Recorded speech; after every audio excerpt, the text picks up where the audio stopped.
Hello, everybody, and welcome back to the season finale edition, but not our finale, of Suits and Laterals. Jeff Rich alongside Chris Green, taking you through the NFL, both on and off the field. This is Suits and Laterals. Chris Green joining me this week. 17 weeks in the book, 16 games for everybody. Playoffs about to start. Some head coaches learning their fate, and some assistant coaches will be upgraded here over the coming weeks. You have to assume, Chris. What's first and foremost on your mind this week? Well, I find it interesting that our favorite team is now being run by a lawyer and a baseball guy.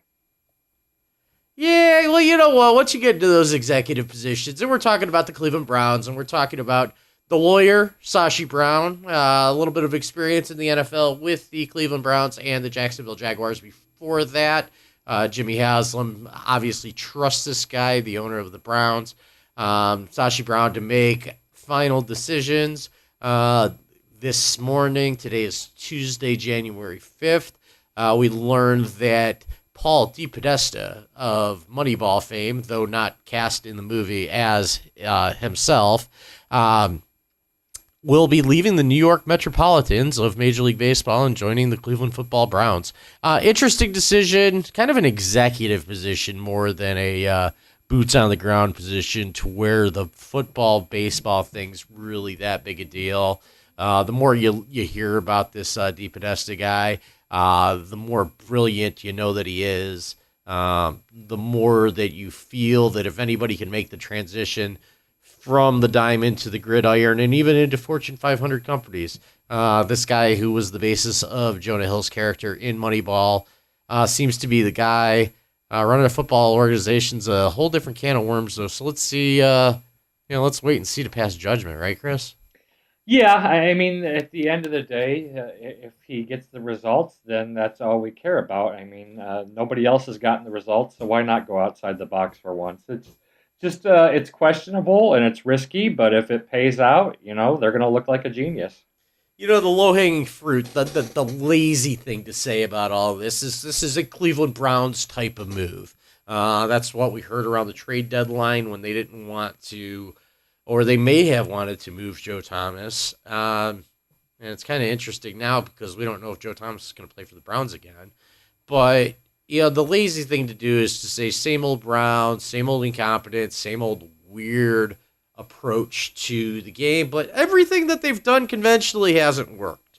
When you talk about the head coach, they've gone the college route with moderate success with Butch Davis. They've tried the coordinators. One Chris Palmer, Romeo Crennel, Eric Mangini. Actually, Eric Mangini was a retread head coach, which is a different category altogether. And then you get into the Pat Shurmur, another up-and-coming coordinator. Rob Chudzinski, who had success as a coordinator with the Browns. To Mike Pettin, who seemed to butt heads with a lot of people within the organization, both on the field and in the front office. Pettin being dismissed after going 3-18 since starting 7-4 in his first season in 2014. Is it fair that the Browns let him go, or is there a justification to have kept him around? I mean, it's a results-driven business, and he even said that himself. So, if you look at the results, he didn't get what he needed to. I mean, is it ever fair to give a coach 2 years or 1 year only to implement their program, and after turnover and all that comes around? I don't know. But I mean, as it is, it's a win now business, and even more today than it was years ago. So he didn't win, so he got shown the door. You're just tired of it. And, speaking of fatigued subjects, mandatory Manziel coming up here, Chris. He's ruled out on Wednesday after he showed up with concussion-like symptoms, which some have interpreted as inebriated and drunk. I don't have anything official, so I'm not really going to subscribe to that rumor or that assertion. But Saturday night, he's not playing on Sunday. That's fine. He doesn't have to be at the stadium for the game or anything like that. Just rest and be quiet and take care of your brain, right? No, Hmm. Johnny Manziel is putting on wigs and glasses and fake mustaches and going to Las Vegas and then trying to lie about it again. Like, I don't even think they care about his childlike behavior that he has to party 24/7 when he's not in the office. I don't think anybody really. It's just the damn lying, Chris. He lied about being in Texas. He lied about being in Ohio on Saturday night. We're probably going to see a video eventually. Maybe we won't, of Johnny Manziel in his get up at Encore or wherever he was at in Las Vegas. Not wanting to pay the bill for dinner and his party and everything else, and in the end paying for everything, lying and saying he was in Ohio. And I don't think that he's going to be a Cleveland Brown in 2016. I don't think that there's any coaching candidate out there that will accept, let alone tolerate, this type of behavior.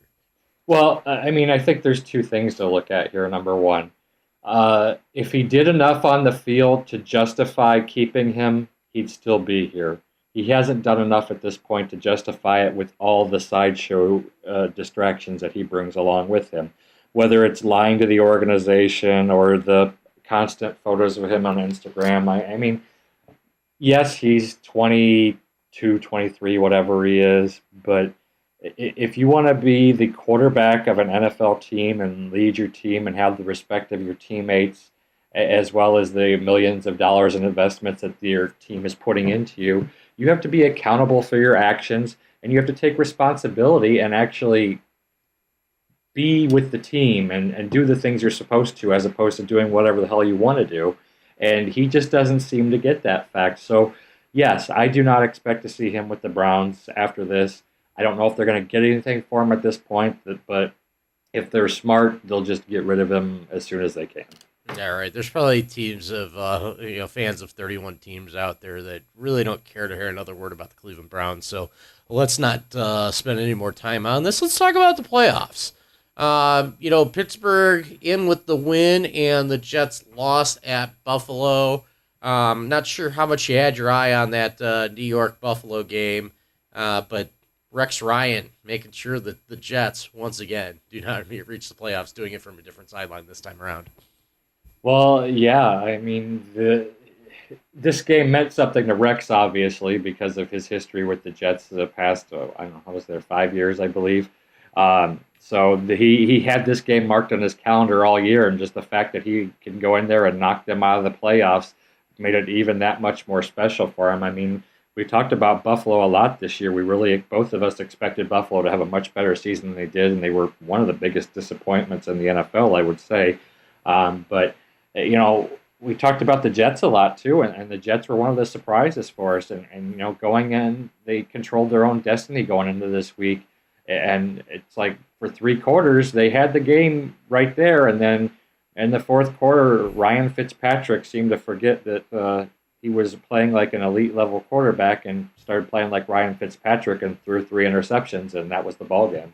All right, so at 10-6, the Jets missed the playoffs. They would be the 7th seed if there was such a thing in the American Football Conference. But what do they need to do? Where do they need to improve in order to keep pace with the Joneses, or in this case, the Patriots in the AFC East? Because, if you're the best of the 4 teams, you can get in. But, if you're counting on that wild card, you got to be in the top 2 of the remaining 12 that don't win their division. And it's tougher sledding sometimes, as the Jets learn the hard way. They're going to be golfing while the Pittsburgh Steelers are playing football next weekend. So I look at it, I think quarterback is an easy subject to pick apart. There might be something more they could do on the defensive side of the ball, but when I watched them 2 weeks ago, they sure kept Brady and Gronkowski at bay. And got the victory, partially to be credited to Matthew Slater and the Patriots' decision not to take the ball to start overtime, but you never know. But they're 10-6, they're not in the playoffs. There are moves that can be made in the offseason, obviously not with the hot head coach, because Todd Bowles did such a fantastic job, but it's good that they have Casey Rogers as their defensive coordinator and not a defensive line coach like he is in Miami, because there is only one non-lateral move or step up that a guy like Casey Rogers could take, and that's to be a head coach. And I haven't heard his name being mentioned for head coach, nor should I. He's only been a coordinator for a year. He was a defensive line coach in Miami a year ago, and him and Mike Caldwell and everybody else that Bulls put together on his staff did a tremendous job this year. I mean, I think missing the playoffs is the least of their concerns. 10-6 is really something to hang your hat on if you're the New York Jets, especially considering their last couple of years under Rex Ryan. Definitely. I mean, I nobody expected them to make the playoffs this year. I don't believe. I mean, I know they went out and they made all the big splash with the defensive backs with Revis and was it Rogers Cromartie was the other one I believe they got. And they did a great job defensively this year. The offense was always the big question, and I mean, like I said, Fitzpatrick played terrific for pretty much the entire season except for the last quarter, and that last quarter killed them. So if you want to try to go back with him again, I think you can, or maybe you've got to look at somebody else younger or bring somebody in. I mean, I don't think Geno Smith is the answer. I think it's either you stick with Fitzpatrick and maybe try to upgrade your running game a little bit, or you go out and maybe draft one of these quarterbacks this year to groom for the future. I mean, a guy like Carson Wentz could be there when they pick, 21, 22, or wherever. And, even if he's not Geno Smith, you wasted a first-round draft pick. If he's better than Smith and Fitzpatrick, you put together your future. I don't see any glaring needs. I mean, I think the quarterback can stand to be upgraded. They might want to do a little bit more with their running game. You're never 100% whole on defense, so there's always a player you can grab there. And at the end of the first round is a place to do that. Teams picking more towards the top of the first round is going to be the Miami Dolphins at 6-10. They come in at 6-10. They fired Joe Philbin after week 5. They get the bye coming back from London, so Dan Campbell takes over, provides a little bit of a spark, but not quite enough for him to be the guy going forward. So they're looking for a coach, and I'd like to think that with Ryan Tannehill in place, and that they're not that bad of a football team, that they could probably fix it really quick. And it's got to be a satiating job to some of the hotter names like McDaniels and Gase, and maybe even Sean McDermott from Carolina. Sure. I mean, they have the quarterback in place. I mean, some people will question whether he is the right answer. But they definitely have some names on defense and offense. They just got to get somebody in there to lead that team.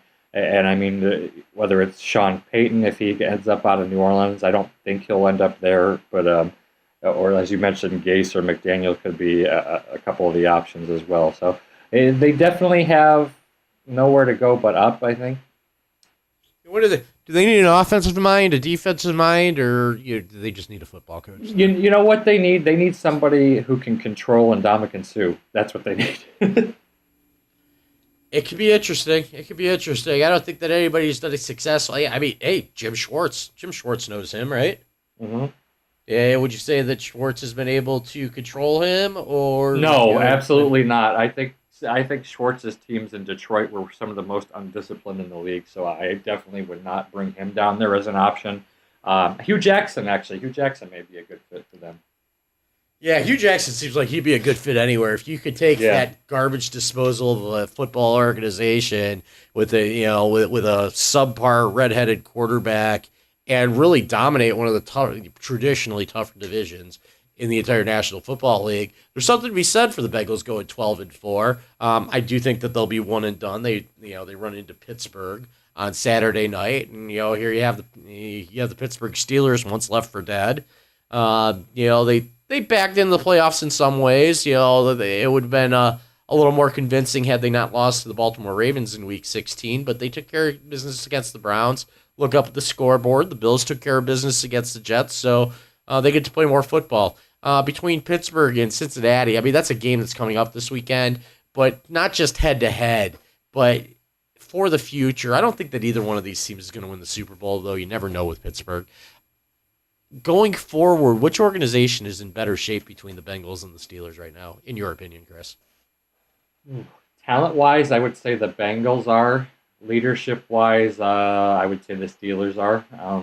To be honest, I think the Bengals have talent everywhere, but until I see Marvin Lewis come through come playoff time, I'm going to question whether he's the right person to lead that team moving forward. And as far as the Steelers go, I mean, Mike Tomlin's already won a Super Bowl, so I don't think there's any qualms or arguments you can have there, and they still have Roethlisberger, so they need help on the defensive side of the ball. I mean, I've told you going into the last couple of weeks, I thought they were the most dangerous playoff contending team out there, not named New England in the AFC. So I'm going to stick by that. I think if they can put up the points, they can definitely make a run. But it's going to come down to whether that defense can stop them enough and that offense can score enough points.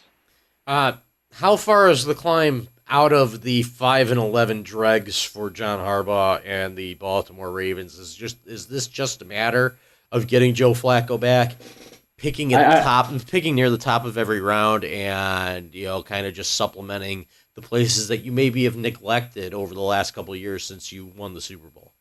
They definitely need to make some good choices. Their draft picks the last few years haven't panned out nearly as well as they did for a while. I think losing Flacco was definitely a big blow. I mean, Harbaugh is a terrific coach, so if they can get some more players in there, I think they'll turn it around real quick.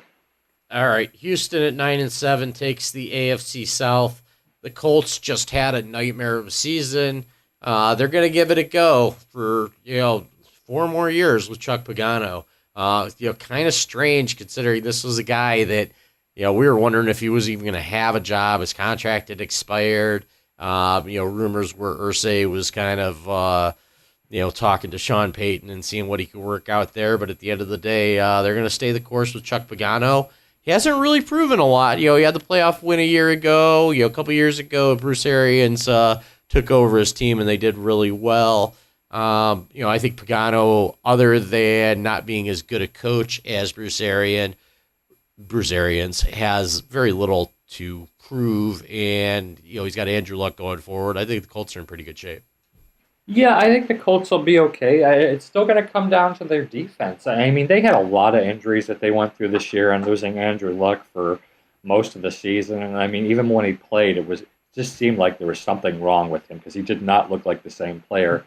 I mean, that was my biggest question about Pagano is, he was such a defensive stalwart with the Ravens, and he went to the Colts, and it's almost like he forgot how to coach defense. So I don't know if it's just a matter of the GM picking the wrong players or what the scheme or what it is, but that defensive side of the ball for the Colts has always seemed to be an issue since he's been there, whereas the offense has carried the team. I mean, it's pretty much the same thing that was going on when Peyton Manning was there previously, but it just seems to be an even bigger eyesore now. So I was very surprised that he is still there. I thought for sure he wasn't going to go. I mean, that he was going to be gone. We talked about it earlier with him not getting the contract extension last year, and then the way the season's gone. So that was definitely my shocker of the week. Yeah, it's kind of like, the defensive specialist can't get his own team to play defense, kind of like what we saw with Mike Patton in Cleveland. But, yep. A more shining example of that would be Brian Billick leaves a juggernaut offense in the Minnesota Vikings, goes to Baltimore, and the team specializes in defense. So I think a lot of it's you got to work with what you got. And, I'm surprised Ryan Gregson's going to stick around. I mean, he behind the dreadful, awful Trent Richardson trade. Trent Richardson trade. They haven't gotten Andrew Luck a lot of help. They haven't been able to protect him, and that's why, that's not primarily why he missed the season with injury, but he certainly got his butt kicked, when he was on the field this year, and they were able to stay the course a little bit with Matt Hasselbeck. I'm kind of, I could kind of go either way with Chuck Pagano. I probably wouldn't fire him, but I don't know that I would give him that long of a contract extension. It's kind of a strange situation there. Who is Bill O'Brien's starting quarterback in Week 1 in the 2016 NFL season? I'm willing to bet personally that it is not Brian Hoyer or Brandon Whedon. Are you thinking he's going to draft his former quarterback at Penn State? His name is escaping me right now. I've already got Christian Hackenberg penciled in at the top of the depth chart there in Houston. I don't think that there's anything else that they really need to address. I think that they just need to get the quarterback position down. They're not going to run the ball like they did with Gary Kubiak. O'Brien brings that New England and, what we saw at Penn State for a couple years. Hmm. It would really surprise me unless somebody else, takes Hackenberg way too early. I think Hackenberg's more of a third rounder, even though he's leaving early. So we'll see how that pans out. Tennessee, 3-13. Um, they didn't look like they were trying to lose, but they couldn't pull it out against the Colts in Week 17. They are on the clock. Joey Bosa from Ohio State is a guy that's rumored to go number one. They already have Mariota, so you don't see them going after Lynch or Goff from Cal there. Uh, where does Tennessee need the most help? Everywhere. Their defense isn't very good. Their offensive skill players aren't that great as well. So, I mean, they really do need help everywhere. Their defense was definitely terrible this year. Mariota is probably the one player on the team that they don't need to replace, to be honest. It'll be interesting to see. I'll be curious to see if they keep Mike Mularkey on as their head coach. I don't think they will. I think they'll go out and get somebody. I think Chip But Kelly ends up there. I you do okay. I think I think that fits the mindset of the Tennessee brass. The obvious connection to his quarterback, but he could go to San Francisco and they could try to make it work with Kaepernick. I mean, he's not Kelly's not limited in his options either. It's just who wants to put up with that. Hey, in the AFC West, Denver wins the division as we expected. Kansas City, I don't know if.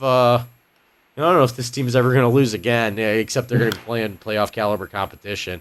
Um, Kansas City, the other wild card, in addition to Pittsburgh in the AFC, they're going to run into a beatable team in the Houston Texans. I think these teams played in Week 1, if I remember right, and Hmm. I said that one of these teams is going to make the playoffs, and they both did. So. They're both kind of on the outside looking in. Have fun with Wild Card Week. It's almost like a bowl game for some of these lesser division winners to play a home game. But I don't see anybody from Wild Card Weekend really making a lot of noise. Again, I'll reiterate, you never know about Pittsburgh, but you're looking at these AFC playoffs. You see New England and Denver at the top. Are those the teams playing for the AFC Championship in about 3 weeks here? Well, that's the question. I mean, I think New England definitely of the two has the better chance to be there, but I mean, Denver's still a question mark. I mean, get into this week even. So Brock Osweiler struggles mightily, and to the point that they bring in Peyton Manning, who's finally somewhat healthy again. He came in. He didn't light the world on fire, but he got him down the field a few times, and they got some scores and won the game. So I got to imagine in 2 weeks you're starting Peyton Manning, right? Yeah, probably. We'll see. We'll see. I think it's tough to deny the viewing audience the last rendition of Manning Brady because you got to figure this is it for Peyton, right?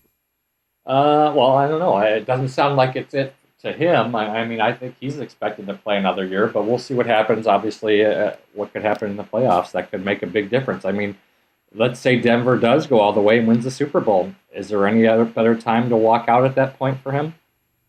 Probably, maybe. Hey, can I be honest? I'm just kind of tired of Peyton Manning. I think that Brock Osweiler has really assumed the reins there, and I think that Denver needs to look to the future. I got a friend that's a Denver fan that called me that's upset that the Niners fired Tom Sula and they're going to hold on to Kaepernick because he thought Kaepernick would be a great quarterback for the Broncos with Kubiak's system, and on paper maybe that makes sense, but Kaepernick's just a loser. He's just a guy with a bad attitude, and that's why he's not helping his team this year.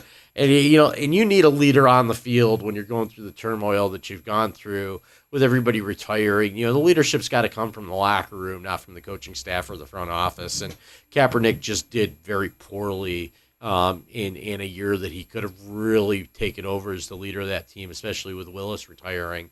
So I'm disappointed. What do you think is next for San Francisco? A major rebuild. I mean, they need to get somebody in there to run that team. Like you, depending on who they bring in, I could definitely see a change at quarterback. I could see them drafting a quarterback again. I don't.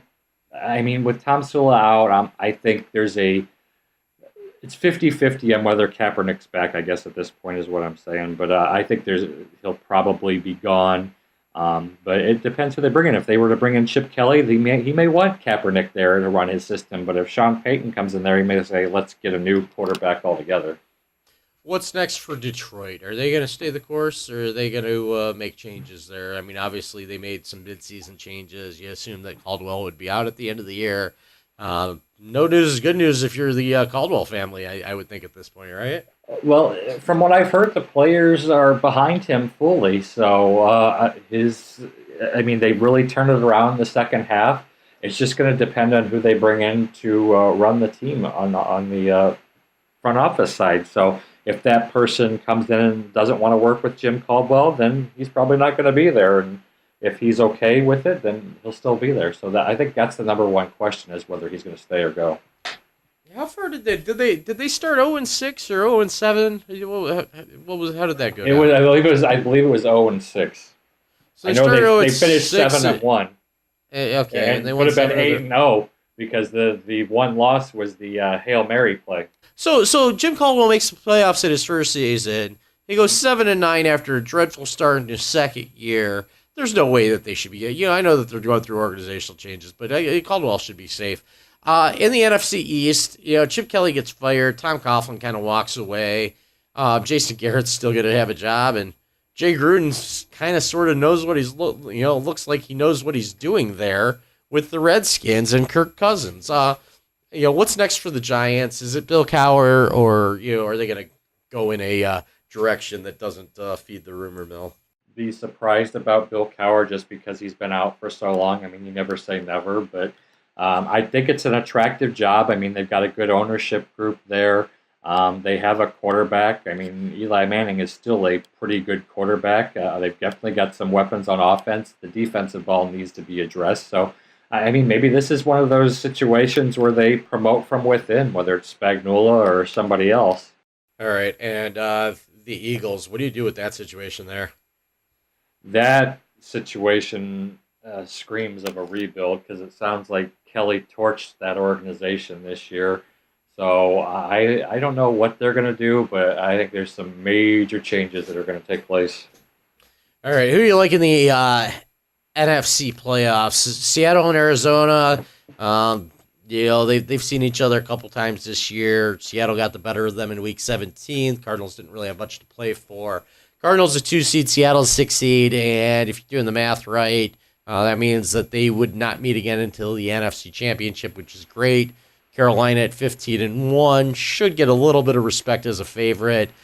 Green Bay kind of just pissed their season away. They're a 5 seed, but they arguably have an easier road because they don't have to host the Seattle Seahawks this weekend like the Washington Redskins do. Or I'm sorry, not the Redskins, the Vikings. Yeah, I think Seattle has really come on towards the end of the season. So I know Carolina won last week, so whether Arizona won or lost, it didn't matter, but they were playing at the same time. So the game did matter at the beginning as far as getting home field. So I was a little bit surprised how well Seattle played against Arizona. So that was a little bit surprising to me. I think it's going to come down to either Seattle, Arizona, or Carolina is going to be one of your final three. The Packers have just been so inconsistent this year.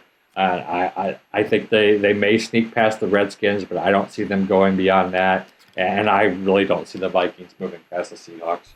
All right, I'm going to give you my Super Bowl prediction, or actually my conference championships predictions. I think that Pittsburgh is going to upset Denver on the road, and they're going to end up in the AFC Championship with the Patriots. I see the Carolina Panthers losing at home to Seattle in the second round, and the Seahawks facing the Cardinals. And I think that the Cardinals will play the Patriots in the Super Bowl, and we've got a couple weeks to talk about who would win that game. Yeah, I think that's interesting. I'm with you. I'm kind of leaning towards Seattle versus Arizona in the NFC Championship, and I think it's going to be either New England and Pittsburgh or New England and Denver in the AFC, and then we'll kind of go from there. I'm not ready to pick anybody beyond that right now. All right. Subscribe to our podcast. We're at suitsandlaterals.com. We're available on iTunes, Stitcher Radio, SoundCloud, I believe TuneIn. And if we're not there, we probably should be. But, follow Chris on Twitter at CGRN731. Follow me, Jeff Rich, by Jeff Rich. And follow the show at Suits Laterals. That's all we got for you this week. We'll be back with our first playoff edition of Suits and Laterals next week. Have a great week, everyone.